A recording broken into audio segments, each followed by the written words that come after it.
morning, everyone. This is Steve Crosby here. Welcome to this edition of Monday Morning Musing. Now, the topic I have to talk about today is for mature audiences only. If you have a child nearby, you need to ask them to go into a different room.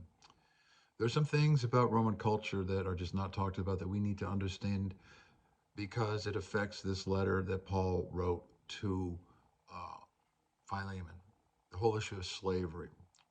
Number one, Romans believed that homosexual rape was a God sanctioned activity. Otherwise, God is okay with that. And one of the duties of a slave, and particularly a young male slave, would be to provide uh, anal sex with not only their master, but with any free adult.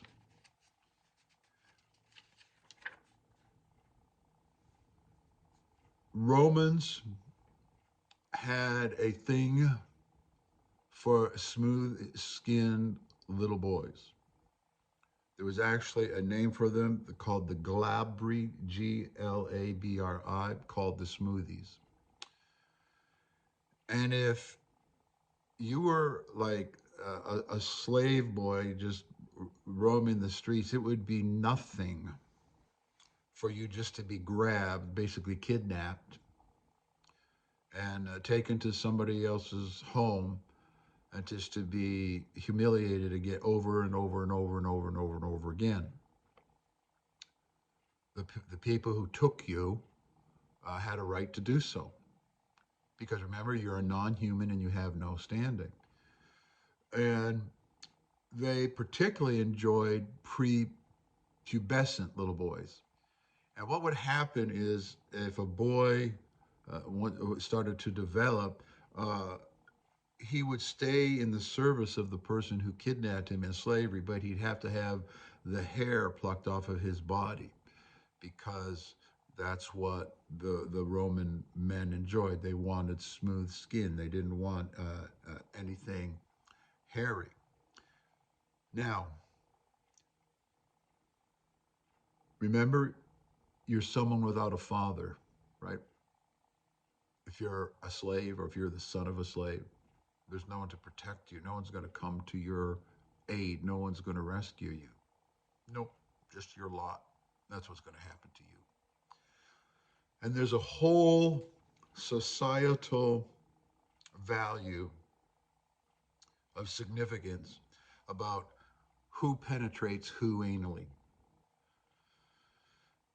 And I'm not going to get into that today, but it does help us interpret some of Paul's letters to the Corinthians and other things in the sense of just what kind of sexual culture was existing at their time. And it's hard for us to even come to grips with it.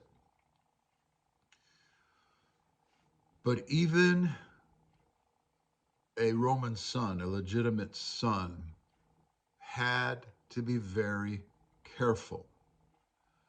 A Roman father would hire a pedagogue, someone who was to follow their son when their son went out into public.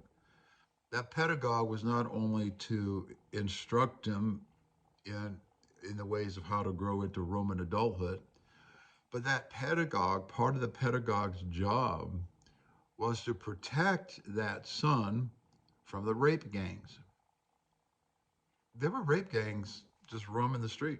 They would just snatch them and gone. Well, that was part of the pedagogue's duty to make sure that the son of the father was not snatched by one of these rape gangs.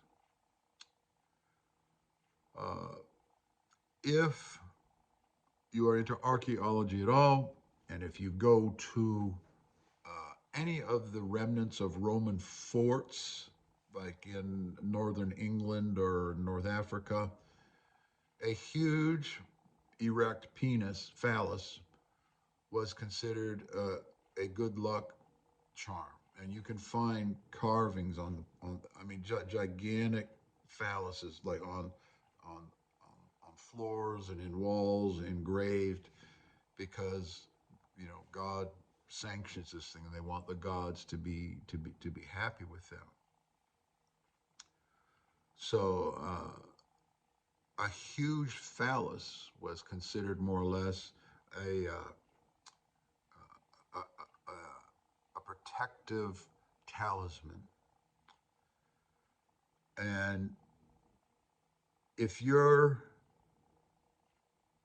son is out late at night without a pedagogue, there's a good chance that that boy's going to be snatched. It's just part of their culture. So you can imagine that if you are a slave, you don't have a chance. If you're the son of a slave, you don't have a chance. An adult, a Roman adult, any adult, could abuse a slave's child at will, any day, any time, any way, as often as that adult wanted to.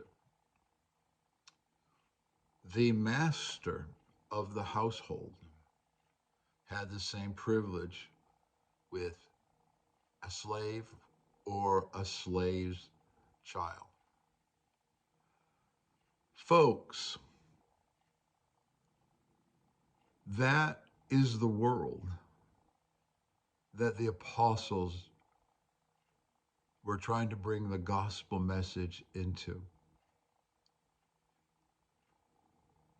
Think about how challenging that would be. And we cannot import our understanding of of our sexual mores into the biblical text because the two do not match. I'm hoping that everything I've said here today, for those of you that are listening, would be considered outrageous, morally defiling and outrageous. Not in their world. It's an example of when you're reading the scriptures, you can't read them from our worldview presuppositions. You can't. You will not understand them. You will lose the impact of them. That's why socio-cultural studies are so important when you approach the scriptures. They must be read in the context of their world. And then so the the the call that would be inherent in the gospel message and the ethic of the gospel to treat each other as equals and as brothers, that means certain behaviors have to stop. They have to stop. There's a new creation, there's a new human being, and these behaviors stop. And I could go into a full-on hour-long presentation on these social, cultural, sexual mores of the world that Paul was working in. I'm not going to do that. It's just too much. But I trust that this will give you a deep feeling for the sense of Onesimus's vulnerability because he's a runaway slave. If a master can do that to any slave, what can you imagine to a runaway slave who is the father of no one, who has no advocate, no pedagogue to protect him? Can you? I can't even fathom the kind of insecurity and fear that Onesimus would have lived under. And Paul brings this one in and expresses a different type of male affection. Paul, who's in prison, who himself is suffering. This runaway slave runs to Paul. Man, there's so much there, so much socially. So that's going to be it for today.